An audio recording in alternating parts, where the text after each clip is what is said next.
The cold December night wrapped itself around the cozy cottage on Chestnut Lane, its icy fingers tapping against the windows, while the wind whispered secrets through the branches of the looming trees that lined the street. Inside the soothing glow of the crackling fireplace was the heartbeat of the house, infusing warmth through the aged wooden walls and into the soul of the young girl who called it home. Emma Woodley had spent hours staring up at the ceiling and feeling a mix of anxiety and excitement seep through her as the cool night air slipped through the wall. Her mother had gone to bed hours ago, exhausted festive day. They had only recently moved into their new home, and this was to be their first Christmas in the countryside cottage, perched at the edge of an English village, surrounded by dark woods that seemed to hold old secrets, shaped the feeling that the woods were watching her, waiting. The house, though warm and inviting, felt strange in its newness, as if it's hiding secrets within its walls.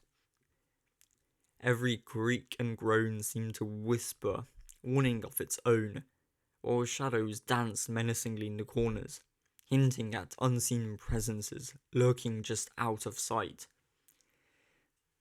Suddenly, a faint, eerie jingle of a distant bell echoed through the night, sending a cold chill down her spine and making her heart race with dread.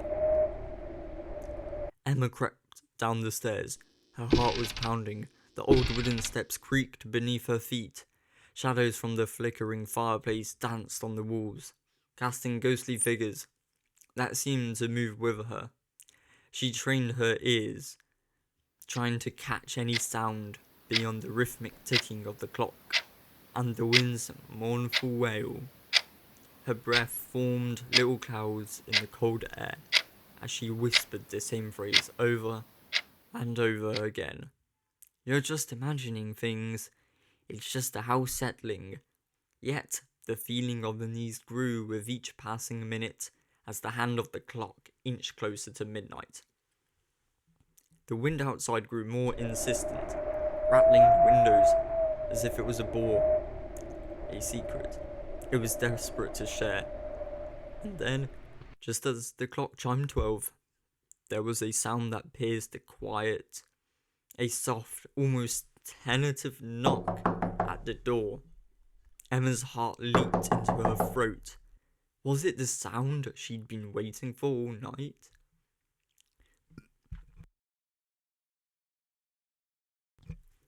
Her eyes darted to the chimney, half expecting to see a blunt figure in red and white emerge from the shadows. But the fireplace remained still, the stockings hanging limply beside it. She took a deep breath, convincing herself it was just the wind playing tricks. But then the knock came again, a little louder this time. Emma remembered her new neighbour, an old woman, had warned her earlier that morning. Don't open the door to a stranger on Christmas Eve. The words echoed in her mind, sending a chill down her spine. The village's legends flooded her mind. Tales of things that crept through the village on Christmas Eve danced at the edges of her thoughts. Stories of lost souls that roamed these darkened woods. But her curiosity piqued, and her fear momentarily overridden by the thrill of the unexpected. Emma tiptoed through the house, her fluffy socks muffling her steps. She peered through the peephole and saw a man dressed as Santa Claus, his fur trimmed, that was slightly askew, and his beard hung to his chest. But his eyes, well, there was something about his eyes that didn't seem right. They gleamed in the porch light, sharp and piercing. Her hand trembled as she reached for the lock, the cold metal sending a shiver up her spine. When she opened the door, Santa had disappeared. Only a small, yet mysterious gift box remained on the porch, wrapped in dark, crimson paper and tied with a red ribbon. Emma's hands twitched as she picked it up, the chill of the night air seeping into her bones. As she brought it inside, the fireplace seemed to flicker more erratically, casting twisted shadows that danced on the walls. Emma hesitated for a moment, then carefully untied the ribbon and lifted the lid. Inside, two glassy eyes stared back at her, unblinking. They belonged to a hideous elf toy, its expression frozen in a wicked grin. The elf's eyes seemed almost alive, flickering ominously in the dim light. Emma felt a shiver run down her spine. As she examined the toy, it was unlike any elf she had ever seen. Its features were disturbingly detailed, with deep wrinkles and a beard that looked almost too real. The elf's twisted grin and lifelike stare made it seem as if it were watching her, waiting for something sinister to happen. Her eyelids grew heavy, and she yawned. Emma put the gnome under the Christmas tree and climbed back the stairs to her room. Her thoughts swirled with wonder and apprehension as sleep claimed her, pulling her into a world of dreams where the lines between reality and fantasy were blurred, and the elf's eyes followed her into the night. She didn't know how long she had been asleep when suddenly she felt she couldn't breathe, as if a heavy brick had been laid on her chest. Panicking, she opened her eyes and saw the elf. Its twisted grin seemed wider, almost mocking, and its eyes glowed bright in the darkness. Its skin was a ghastly pale and stretched tight over a skull-like face, with veins pulsing with a sickly green hue. Its mouth revealed teeth that were not just sharp, but almost serrated, like a predator's. The elf breath was fetid, reeking of decay, something far worse, as if it had crawled out from the depths of a long, forgotten nightmare. Emma's heart raced as she tried to move, but her body felt paralysed.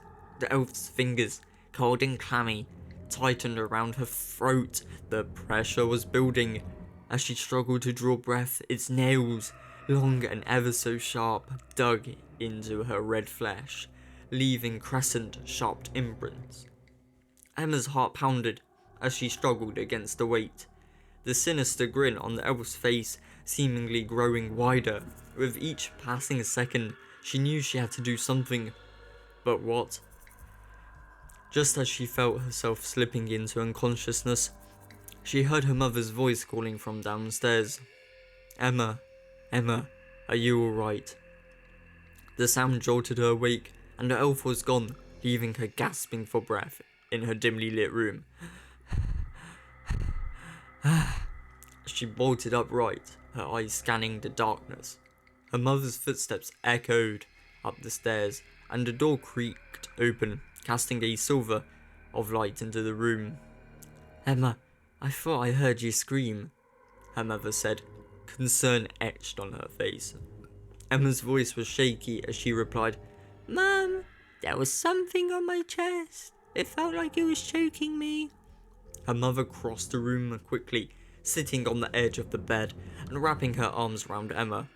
"It's alright, sweetheart, it was just a nightmare," she soothed, though Emma could still feel the cold grip of the elf's hands.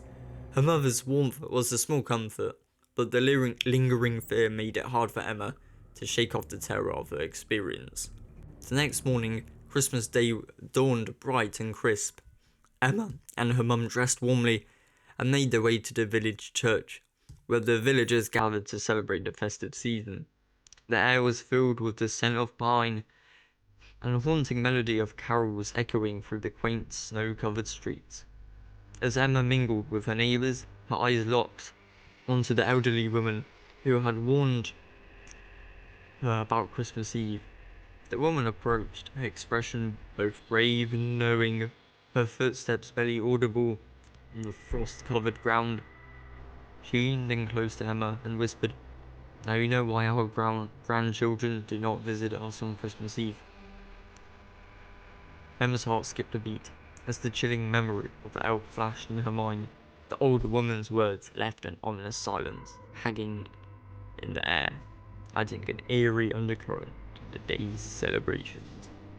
As the evening wore on and the celebrations reached their peak, Emma couldn't help but feel a growing sense of unease.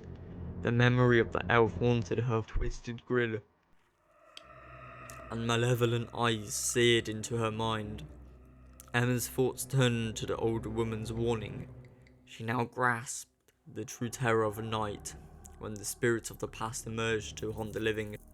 These were not just any spirits, they were the souls of children, innocent and pure, now twisted by the agony of their eternal suffering.